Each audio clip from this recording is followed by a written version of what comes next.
नमस्कार, एक बार फिर से एंजल लाइव शो में आप सभी का हम हार्दिक स्वागत करते हैं।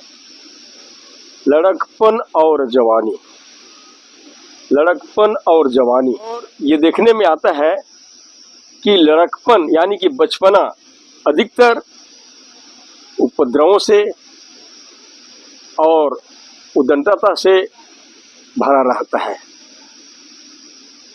कारण कि लड़कपन में मनुष्य के मन में मूढ़ता की गांठ बंधी रहती है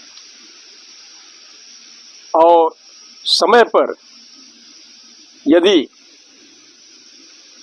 उस गांठ को न खोला जाए या वो गांठ उसके मन से मूढ़ता की गांठ खत्म न हो तो उसका परिणाम भी भयानक होता है।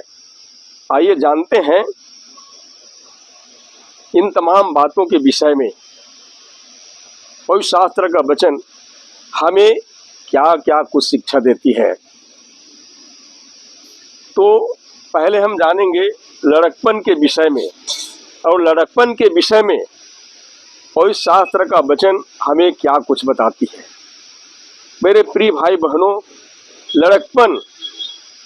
लड़कपन में विशेषकर माँ ही सर्वप्रथम शिक्षक होती है। माँ जिस तरह से उसको सिखाती है उसका फाउंडेशन उसी समय से तैयार होता है और वो अंत तक बना रहता है, मनुष्य के अंत तक बना रहता है, बुढ़ापे तक बना रहता है। इसलिए प्रत्येक मनुष्य का जो मानव तन में जन्म लेते हैं, लड़कपन में सर्वप्रथम माँ ही शिक्षक होती है। आइए जानते हैं इस विषय में पवित्र शास्त्र का वचन हमें क्या कुछ बताती है।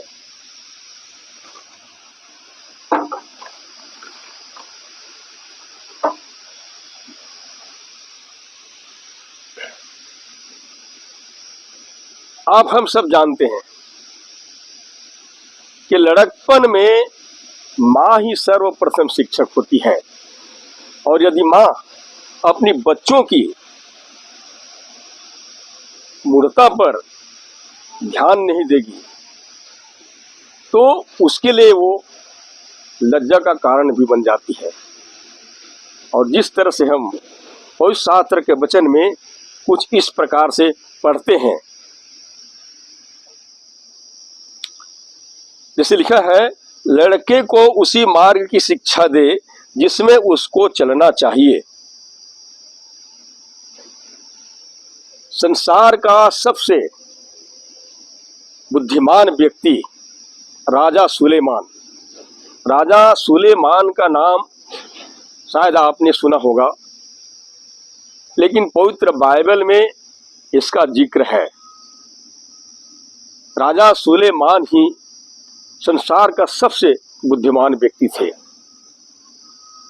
वो कुछ इस तरह से लिखता है, लड़के को उसी मार्ग की शिक्षा दें जिसमें उसको चलना चाहिए और वह बुढ़ापे में भी उससे न हटेगा। तो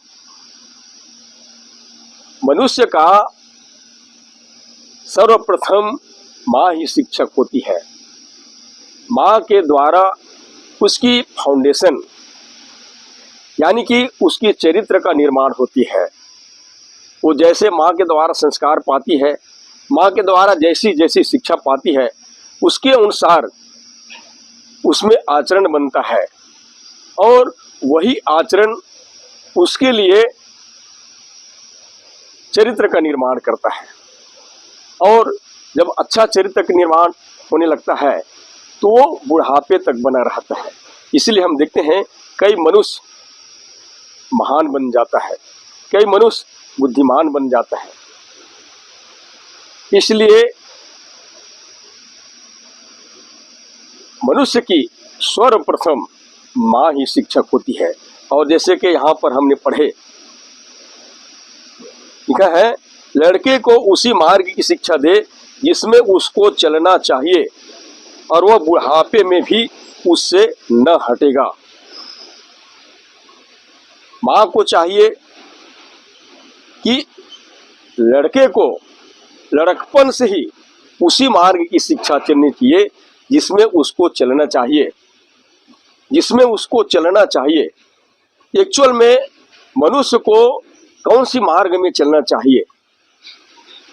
आज तो देखने में आता है कि मनुष्य चलता तो है परंतु उसका डग उसके अधीन में नहीं है। मनुष्य को जैसा जान पड़ता है, उसकी दृष्टि में जैसा सूझता है वैसे वो चलने लगता है।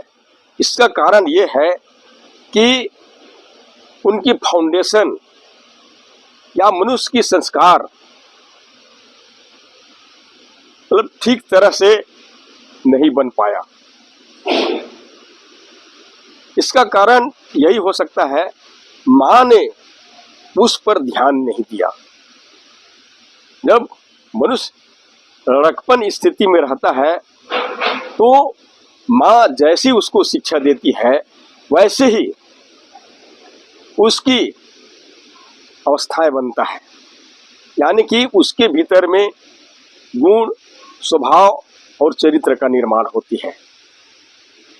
तो पवित्र शास्त्र का वचन हमें यही शिक्षा देती है कि लड़के को उसी मार्ग की शिक्षा दें जिसमें उसको चलना चाहिए और वह बुढ़ापे में भी उससे न हटेगा, बुढ़ापे में भी नहीं हटेगा। जो सचमुच में मां के द्वारा जो कुछ भी वो शिक्षा प्राप्त करेगा वो बुढ़ापे तक भी उससे न हटेगा, उसमें बना रहेगा, बना रहेगा। आइए और जानते हैं इस विषय में पवित्र शास्त्र का वचन हमें और क्या कुछ बताती है। और जैसे लिखा है, लड़के के मन में मूर्ता की गांठ बंधी रहती है परंतु अनुशासन के छड़ी के द्वारा वह खोलकर उससे दूर की जाती है। अधिकतर लड़कपन में मनुष्य के भीतर में मूर्ता की गांठ बंधी रहती है, इसीलिए तो वो उदंडता से भर जाता है, उपद्रव से भर जाता है और ऐसे ऐसे काम करने लग जाते हैं जो बहुत ही सिखाने के बाद भी वो बाज नहीं आता है, कंट्रोल नहीं हो पाता है। कारण यदि समय पर सचमुच में माँ उसको नहीं सिखाए या माँ उसके उन तमाम गलतियों से नजरअंदाज कर दे तो वो मूर्ता की गांठ नहीं खुल पाएगी। और शास्त्र का वचन ऐसे माँ को जो अपने लड़कों की देखभाल उचित रीति से नहीं कर सकती, उन्हें यही शिक्षा देती है, लड़के के मन में मूर्ता की गांठ बंधी रहती है, लड़कों के मन में मूर्ता की गांठ बंधी रहती है और उसको केवल अनुशासन के छड़ी के द्वारा खोला जा सकता है। अब इसके मतलब ये नहीं है कि उसको किसी प्रकार के भौतिक हथियारों से मारा पीटा जाए, जैसे कि कई लोग उसको डराने धमकाने के लिए ताकि सुधर जा कह करके लाठियों से मारते हैं, लकड़ियों से मारते हैं, बीड़ियों से मारते हैं। नहीं, इसमें उसके मन में जो मूर्ता की गांठ बंधी हुई है वो कभी नहीं खुल सकती। उसके भीतर में जो मूर्ता की गांठ बंधी है वो केवल और केवल अनुशासन के छड़ी से ही खोला जा सकता है। उसे अनुशासन होनी चाहिए। जैसे कि हम स्कूल में भी देखते हैं, स्कूल में बहुत सारे बच्चे पढ़ते हैं और स्कूल में अनुशासन न हो तो बच्चे उपद्रव से और उद्दंडता से भर जाते हैं, उद्दंडता से भर जाते हैं।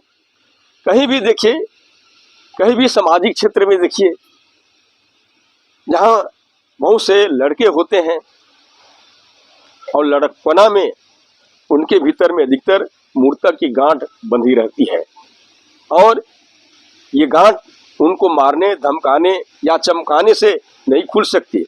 अनुशासन होनी चाहिए। अनुशासन, हर जगह अनुशासन होता है। अनुशासन से ही सब कुछ नियंत्रण में चलता है, कंट्रोल में रहता है। तो अनुशासन के छड़ी के द्वारा ही मनुष्य के भीतर जो लड़कपना में उनके भीतर में मूर्ता की गांठ बंधी रहती है, वो खोला जा सकता है। आइए और जानते हैं पवित्र शास्त्र का वचन इस विषय में हमें और क्या कुछ शिक्षा देती है।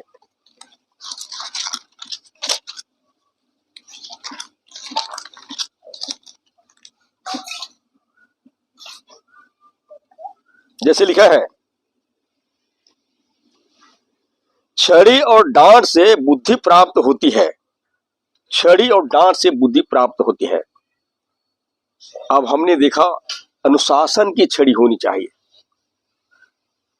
मार पीट करना बच्चों के साथ में कोई जरूरी नहीं है। वो अनुशासन जो रियली होनी चाहिए, वास्तविक होनी चाहिए, जिसमें अच्छाई, सच्चाई, सफाई, सुंदरता और स्वच्छता की बात होनी चाहिए। लिखा है, छड़ी और डांट के से बुद्धि प्राप्त होती है, परंतु जो लड़का यूं ही छोड़ा जाता है वह अपनी माता की लज्जा का कारण होता है। बिल्कुल सही बात है।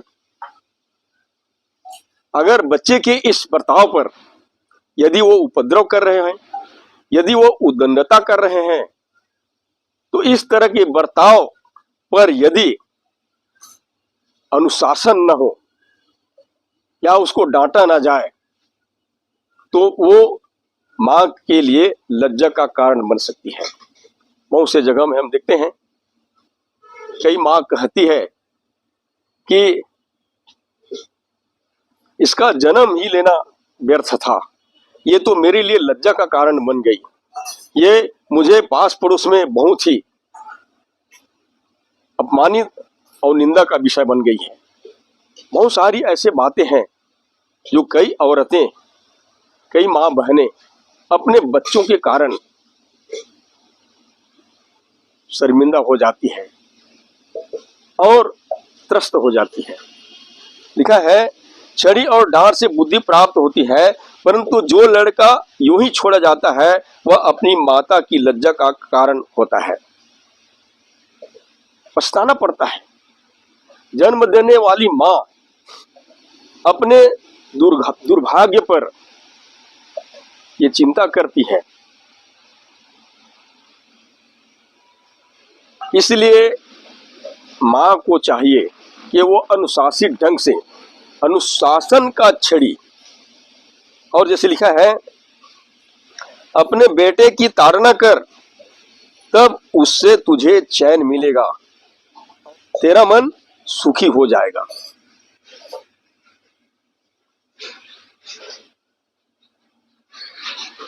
जैसे कि मैं एग्जाम्पल बताना चाहूंगा, कारीगर लोहे को बहुत तपाता है, तो क्या वो जल करके भस्म हो जाता है?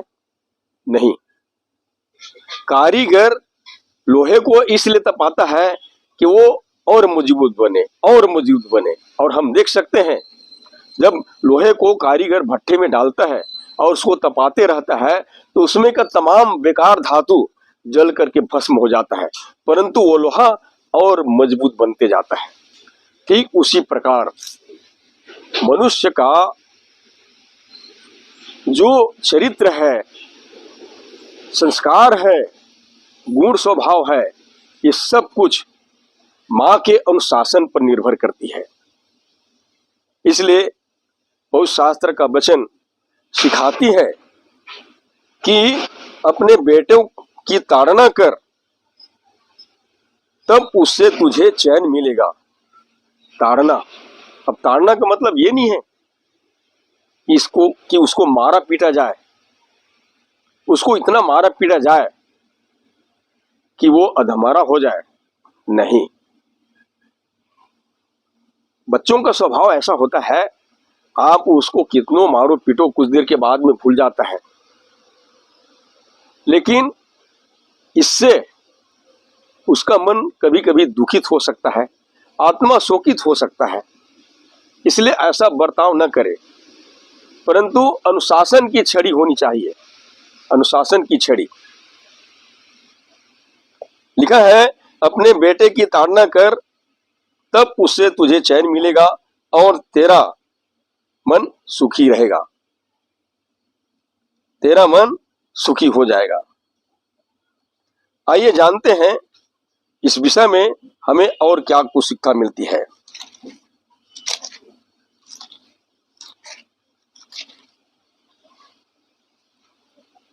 लिखा है, जो बेटे पर छड़ी नहीं चलाता वह उसका बैरी है, परंतु जो उससे प्रेम रखता वह यत्न से उसको शिक्षा देती है। कहने का मतलब यह है, आप उसको छड़ी से मारकर उसका प्राण नहीं हर लेते हैं, परंतु लिखा है जो बेटे पर छड़ी नहीं चलाता वह उसका बैरी है। आप समय पर ध्यान नहीं देंगे, अनुशासन का छड़ी नहीं चलाएंगे, तब आप उसका बैरी बन जाएंगे। आगे चल करके माँ उसका बैरी बन जाती है, बैरी बन जाती है। कई जगह देखने में आता है, जब धीरे धीरे आदमी बढ़ते जाता है तो माँ के लिए लज्जा का कारण तो बनते जाता है, लेकिन ऐसा बैरी बन जाता है कि वो कभी कभी उसके लिए प्राण घातक सिद्ध हो जाता है। इसलिए ये समझना होगा। लिखा है, परंतु जो उससे प्रेम रखता है वह यत्न से उसको शिक्षा देती है। यत्न से शिक्षा देने का मतलब ही वही है कि अनुशासन का छड़ी उस पर जरूरी है, क्योंकि अनुशासन के छड़ी से उसके मन में जो मूर्ता की गांठ बंधी है वो खुल सकती है। आइए आइए और देखते हैं परमेश्वर का वचन हमें और क्या कुछ बताती है। अब हम जानेंगे जवानी के विषय में। जवानी मनुष्य क्या एक ऐसी अवस्था है जिसमें वो मनमानी करता है, अपना रंग दिखाता है। मनुष्य ही नहीं, सब कुछ, पेड़ पौधे को देखिए, पशु पक्षियों को देखिए, जानवरों को देखिए, जितने जीव प्राणी है अपने समय में वो सब कुछ करता है जो उसको भाता है, अच्छा लगता है। तो जवानी की स्थिति भी कुछ इसी प्रकार है। जवानी में हम देखते हैं कि लोग बहुत ही मनमानी करते हैं और बहुत बार तो बेलगाम घोड़े के समान हो जाता है। बेलगाम घोड़े को कंट्रोल कर पाना बहुत मुश्किल हो जाता है, नियंत्रण में ला पाना मुश्किल हो जाता है। कुछ जवान युवक या युवती इसी प्रकार से होते हैं, अपनी जवानी में मनमानी करते जाते हैं और जैसे उसको सूझता है वैसे ही वो करने लगते हैं और हर बात उसकी दृष्टि में अच्छा जान पड़ता है। आइए जानते हैं पवित्र शास्त्र का वचन इस विषय में क्या कुछ बताती है।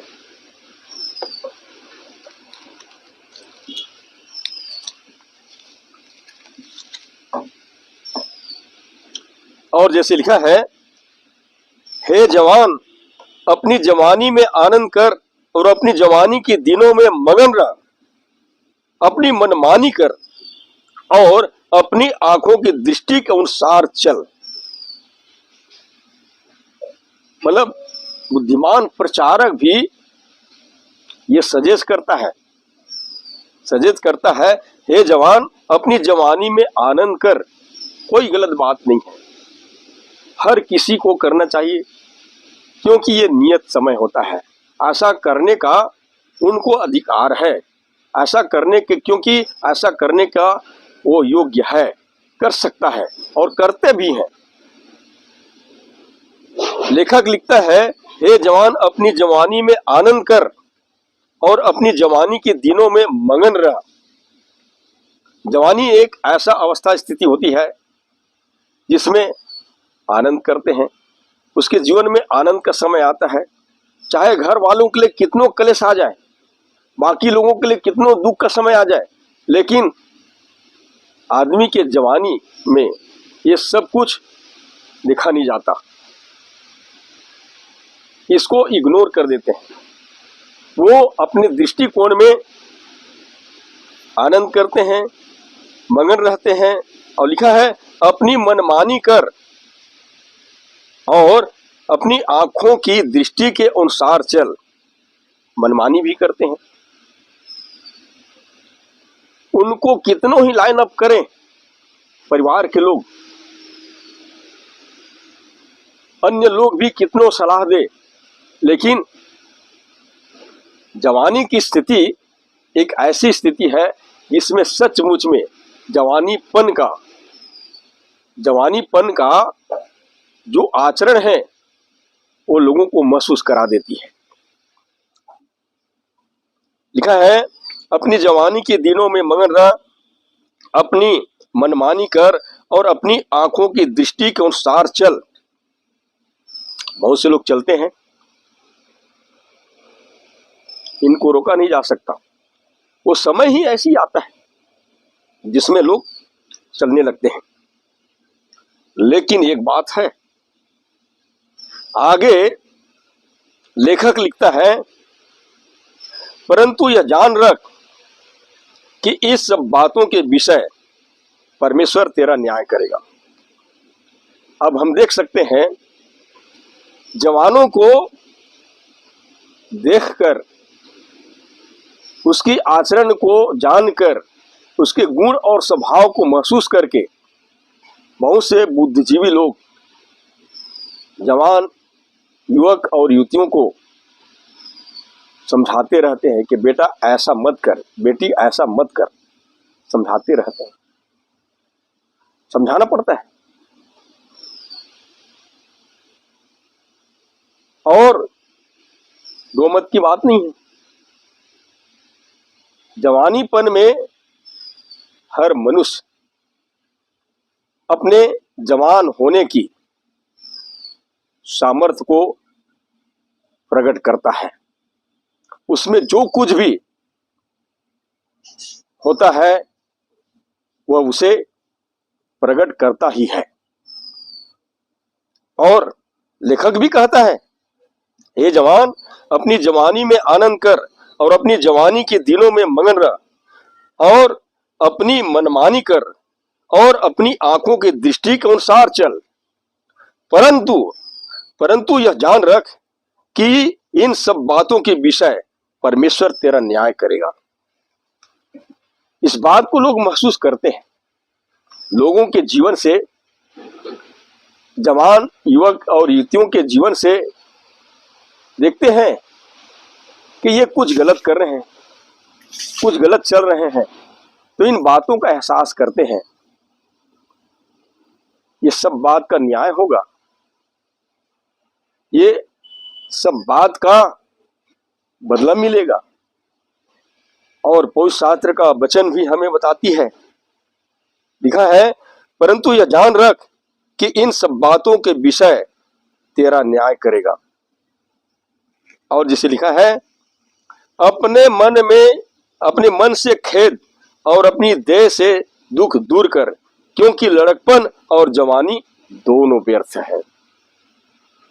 मेरे प्रिय भाई बहनों, यदि हम बुद्धिमान प्रचारक राजा सुलेमान के लिखे गए पवित्र शास्त्र में जो किताब हमें मिलता है, नीति वचन की किताब और सबोपदेशक की किताब, इसमें बहुत सारे ज्ञान भरा हुआ है और हम उसके जीवन से देख सकते हैं, राजा सुलेमान अपने जीवन में लड़कपन से लेकर बुढ़ापे तक, यानी कि मरते दम तक वो सब कुछ किया जो उसको करना चाहिए, मतलब सब कुछ जो उसको करना चाहिए करके उसने देखा और पाया कि सब कुछ व्यर्थ ही व्यर्थ है, व्यर्थ है, व्यर्थ है।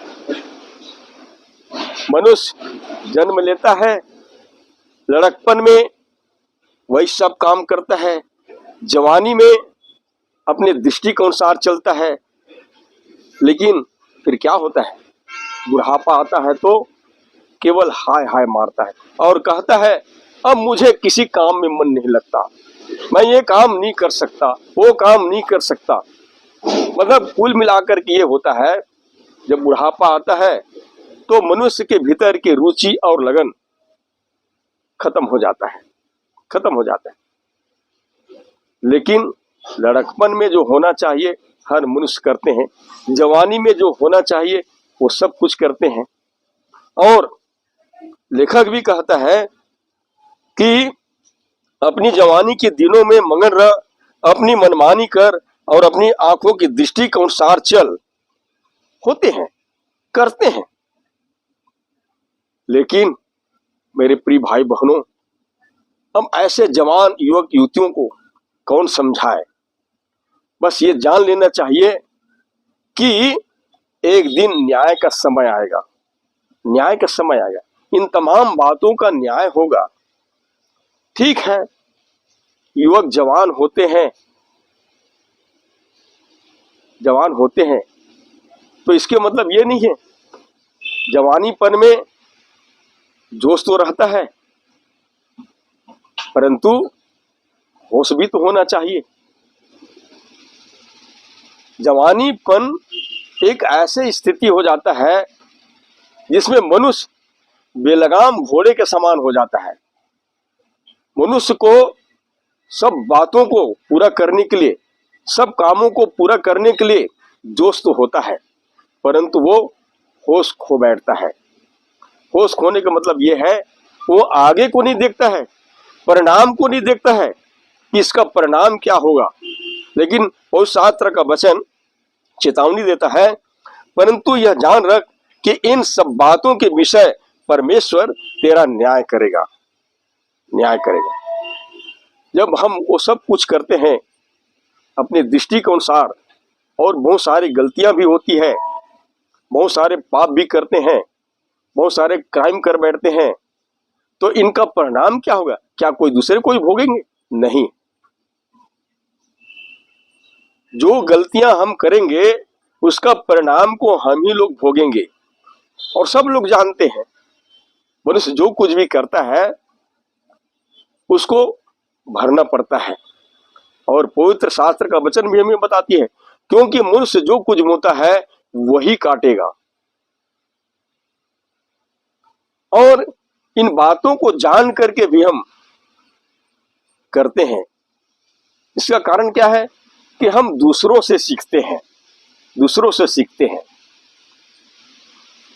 इसलिए बुद्धिमान के वचन को, बुद्धिमान के शिक्षा को ग्रहण करनी चाहिए और उससे माननी चाहिए, क्योंकि उससे जीवन मिलेगा, जीवन मिलेगा।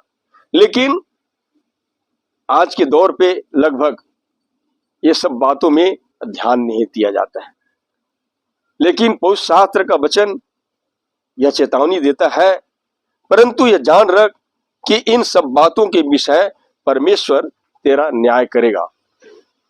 अब आगे हम देखते हैं, लिखा है, अपने मन से खेद और अपनी देह से दुख दूर कर। जवानीपन में कोई भी बात रहने न पाए, कोई भी खेद रहने न पाए, और आगे के लिए कोई दुख रहने न पाए, ये सब काम कर। और लिखा है, क्योंकि लड़कपन और जवानी दोनों व्यर्थ है, क्योंकि जब बुढ़ापा आएगा तो हाय हाय मारने के बजाय और कुछ काम नहीं होगा। इसलिए जवानीपन में जितना खेद प्रकट करना है कर ले, दुख दूर करना है तो कर ले, क्योंकि लिखा है, क्योंकि लड़कपन और जवानी दोनों व्यर्थ है, दोनों व्यर्थ है। तो ये तो है, मानव तन में जन्मे मनुष्य ये सब कुछ करते हैं क्योंकि मनुष्य के स्वभाव में आ जाता है। वो किसी एक दूसरे को देख करके सीख जाता है। पवित्र शास्त्र का वचन हमें बताती है कि सबने पाप किया और परमेश्वर की महिमा से रहित है। पाप करना मनुष्य की व्यक्तिगत समस्या है। अब इसके मतलब ये नहीं है कि वो गलत कर रहा है तो मैं भी गलत करूं, वो पाप कर रहा है तो मैं भी पाप कर सकता हूं, नहीं। लेकिन ये है, पाप तो हम सबने किए हैं। इसीलिए पवित्र शास्त्र का वचन कहती है सबने पाप किया और परमेश्वर की महिमा से रहित है। इसलिए पवित्र शास्त्र के वचन में हम कुछ इस प्रकार से भी पढ़ते हैं, और जैसे लिखा है, सब कुछ सुना गया और अंत की बात यह है कि परमेश्वर का भय मान और उसकी आज्ञाओं का पालन कर, क्योंकि मनुष्य का संपूर्ण कर्तव्य यही है। और लिखा है, क्योंकि परमेश्वर सब कामों की, सब गुप्त बातों का, चाहे वे भली हो या बुरी, न्याय करेगा। तो हमें ये जान लेना चाहिए, यहाँ रहकर, इस शरीर में रहकर, हम चाहे बुरा करें या भला करें, अच्छा करें खराब करें, सब बातों का न्याय होगा। इसलिए पवित्र शास्त्र का वचन ये सलाह देती है कि सब कुछ सुना गया। हम लंबे समय से सब कुछ सुनते आ रहे हैं, सब कुछ देखते आ रहे हैं। लिखा है सब कुछ सुना गया, अंत की बात यह है। अंत की बात, आपने अपनी जिंदगी में वो सब कुछ सुना होगा, सब कुछ किए होंगे, लेकिन अब अंत की बात यह है कि परमेश्वर का भय मान। समय रहते ही इसी जिंदगी में परमेश्वर का भय मानना है और उसकी आज्ञा का पालन करना है, क्योंकि इन्हीं बातों से मनुष्य का संपूर्ण कर्तव्य पूरा होता है। गलती सब करते हैं, अपराध सब करते हैं, लेकिन पवित्र शास्त्र का वचन हमें बताती है कि जो व्यक्ति अपनी गलतियों को मान लेता है और पाप करना छोड़ देता है तो उनकी पाप क्षमा किया जाएगा। परंतु जो अपनी गलतियों को मानने से इंकार करता है और अपने पापों को नहीं मानता है तो उनका पाप बना रहेगा और पाप की दशा में मनुष्य जो है जवाबदेह हो जाएगा। उस समय जब मनुष्य का न्याय होगा तो उसके पास में कुछ नहीं रह जाएगा। जो आपने किए हैं उसके अनुसार से आपका न्याय होगा। अगर अच्छा किए हैं, भलाई के काम किए हैं, तो आपको अनंत जीवन के लिए जीवन मिलेगा। अगर सचमुच में गलत किए हैं और गलत करने के बाद भी आप अपने पापों से मन नहीं फिराए, अपनी गलतियों को छोड़े नहीं, तो अनंत दंड के लिए जीवन मिलेगा। इसलिए पवित्र शास्त्र का वचन में हमें जो कुछ भी सीखने को मिलता है उन्हें हमें ग्रहण करने की जरूरत है, हृदय से ग्रहण करने की जरूरत है। क्योंकि पवित्र शास्त्र का वचन बताती है जो परमेश्वर की बात को सुनकर उन्हें भूल जाता है वो अपने आप को धोखा देते हैं, परंतु वही आदमी अपने कामों पर आशीष पाएंगे जो सुनकर भूलता नहीं। इसलिए मेरे प्रिय भाई बहनों, ये पवित्र शास्त्र का वचन जो कुछ भी हमें सिखाती है, जो कुछ भी हमें चिताती है, समय रहते हम इन शिक्षाओं को मान ले और इसके अनुसार करते हैं तो सचमुच में हमें अनंत जीवन प्राप्त हो सकता है। और एक ऑप्शन और है, मनुष्य अपने जीवन में पाप अपराध करते हैं, बहुत सारी गलतियां करते हैं और इनका परिणाम तो भोगना ही पड़ेगा, क्योंकि नियत यही कहता है और हर आदमी कहता है, आदमी जो कुछ भी करता है वही भरता है। और जैसे कहते हैं ना, जैसे करनी वैसी भरनी, बिल्कुल सही बात है। मनुष्य इस जीवन में रह करके जैसा करते हैं वैसे उनको भरना पड़ता है, लेकिन समय आने पर इन बातों से मन फिरा ले और सच्चाई को जान ले कि उसके लिए सच्चाई क्या है और उसको मान ले, तो सचमुच में अपने जीवन में जो कुछ भी उसने अपराध किए हो, चाहे वो पाप बड़ा हो चाहे छोटा हो, अर्गवानी हो चाहे लाल रंग के हो, सब पाप धुल सकते हैं। कैसे?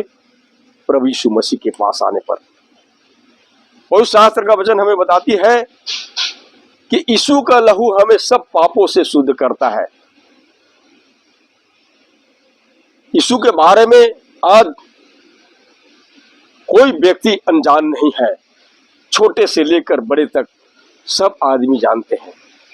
और आज हम देखते हैं संसार भर में प्रभु यीशु मसीह का सुसमाचार सुनाया जा रहा है, इसलिए कि सुसमाचार की आज्ञाओं को मानकर मनुष्य जो है पापों की क्षमा, छुटकारा, उद्धार और अनंत जीवन को प्राप्त कर ले। क्योंकि मेरे प्रिय भाई बहनों, हम सबको जीवन पाना जरूरी है।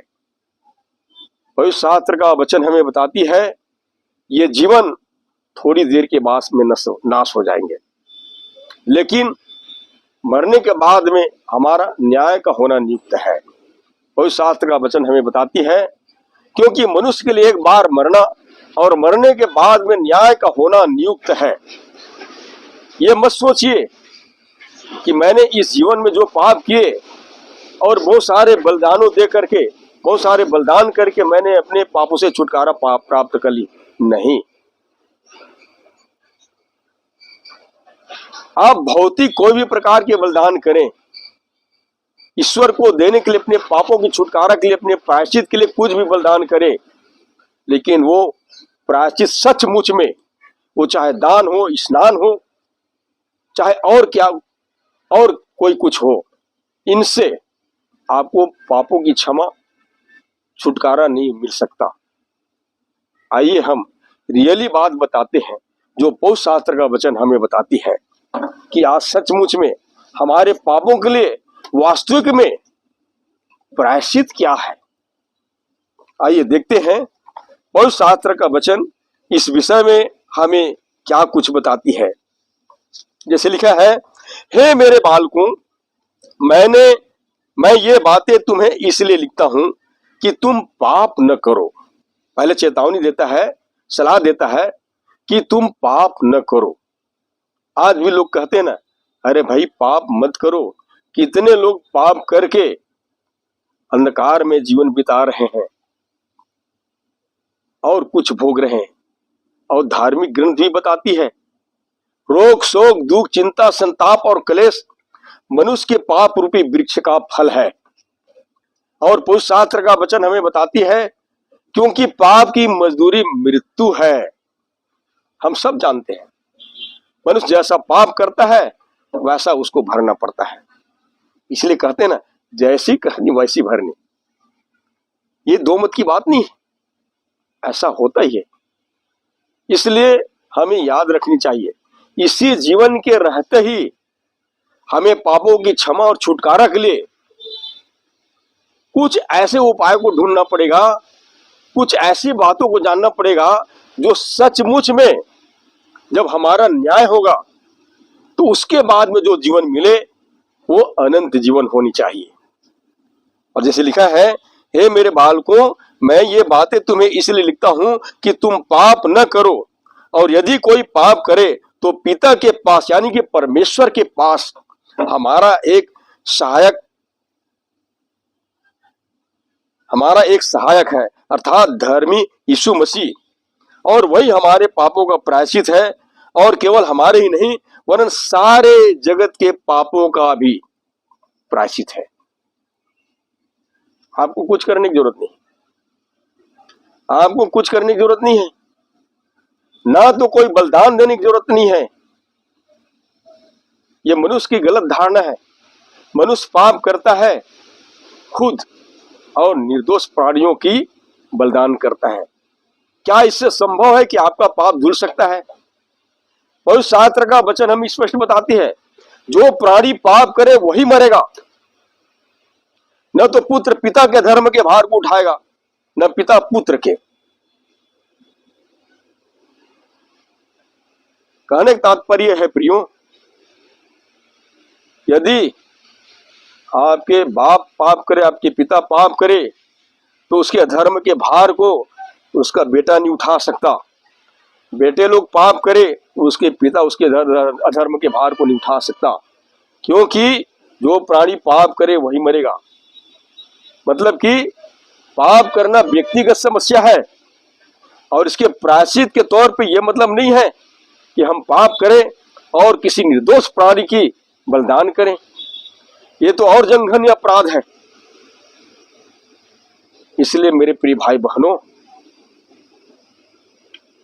पवित्र शास्त्र का वचन बताती है ये कोई साधारण इंसान का बात नहीं है, न सलाह नहीं है, न चेतावनी नहीं है। ये सर्वशक्तिमान जीवित परमेश्वर का वचन है।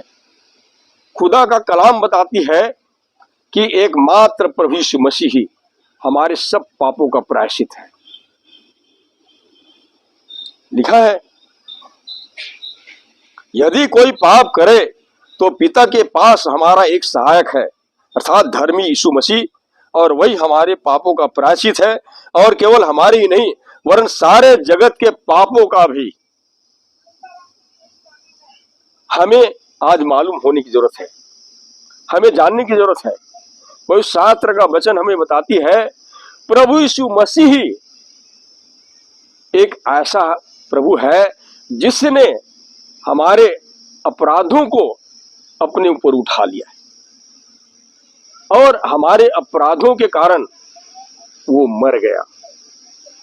कोई शास्त्र का वचन हमें बताती है कि प्रभु यीशु मसीह हमारे पापों के लिए मर गया, गाड़ा गया, लेकिन वो हमें धर्मी ठहराने के लिए मुर्दा में से तीसरे दिन जी भी उठा है। मुर्दा में से तीसरे दिन जी भी उठा है। यही वो सुसमाचार है जिसकी आज्ञा को मानने से मनुष्यों को पापों की क्षमा, छुटकारा, उद्धार और अनंत जीवन मिल पाना संभव हो सकता है। मेरे प्रिय भाई बहनों, हमने इस विषय में बहुत सारे वीडियो बनाए हैं ताकि आप समझ करके रियली बात को जान सके। हमारी चैनल में देखिए, पापों की क्षमा के लिए, छुटकारा के लिए, उद्धार और अनंत जीवन के लिए, पापों के प्रायश्चित के लिए क्या करना उचित है, क्या जरूरी है, वो सारी बातों की शिक्षा आपको मिलेगी। तो मेरे प्रिय भाई बहनों, हम समय रहते ही सचमुच में प्रभु यीशु मसीह के सुसमाचार को सुन लें, विश्वास कर लें और उसको मान लें, तो निश्चित रूप से हमें पापों की क्षमा, छुटकारा, उद्धार और अनंत जीवन मिल पाना बिल्कुल संभव हो सकता है। बस यही उम्मीद के साथ परमेश्वर आप सबको आशीष दे। बहुत बहुत धन्यवाद।